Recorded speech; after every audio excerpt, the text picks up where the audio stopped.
শুভেচ্ছা। হত্যার মাধ্যমে জনসমর্থিত রাজনৈতিক শক্তিকে পরাজিত করা সম্ভব? হত্যার মাধ্যমে কি কোনো জনসমর্থিত রাজনৈতিক শক্তিকে পরাজিত করা সম্ভব? উত্তরটা হলো না।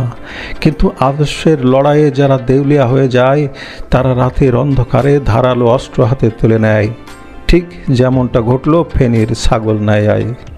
27 জুন ভোররাত ফেনীর ছাগলনাইয়া উপজেলার গোপালপুর ইউনিয়ন যুবলীগের সাংগঠনিক সম্পাদক জুবায়ের হোসেন পারভেজকে নিজের বাড়ির পাশের রাস্তায় পশুর মতো কুপিয়ে হাত ও গলা কেটে নৃশংসভাবে হত্যা করা হয়েছে।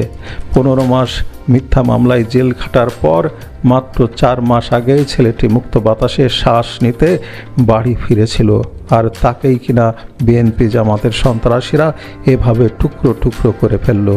একে রাজনৈতিক প্রতিহিংসা বললে শব্দের অপব্যবহার হবে। এটি স্পষ্টত মধ্যযুগীয় নগ্ন বর্বরতা।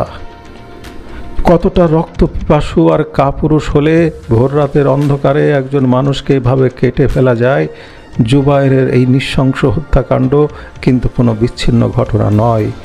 এর আগেই আমরা দেখেছি রাজধানীর তুরাগ নদীতে কিভাবে একের পর এক আওয়ামী লীগ ও অঙ্গ সংগঠনের নেতাকর্মীদের নির্মমভাবে খুন করে লাশ ভাসিয়ে দেওয়া হয়েছে।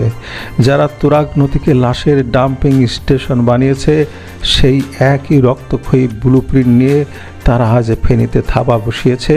তুরাগ থেকে ফেনী সারা দেশে চলছে বেছে বেছে শেষ করার এক কিলিং মিশন।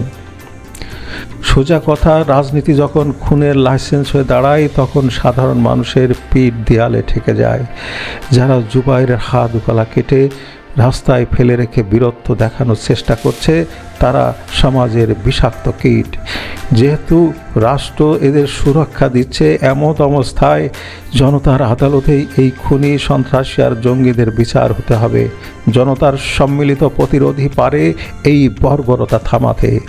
আমরা কি চুপ করে থাকব? ভয় পেয়ে লুকিয়ে থাকব?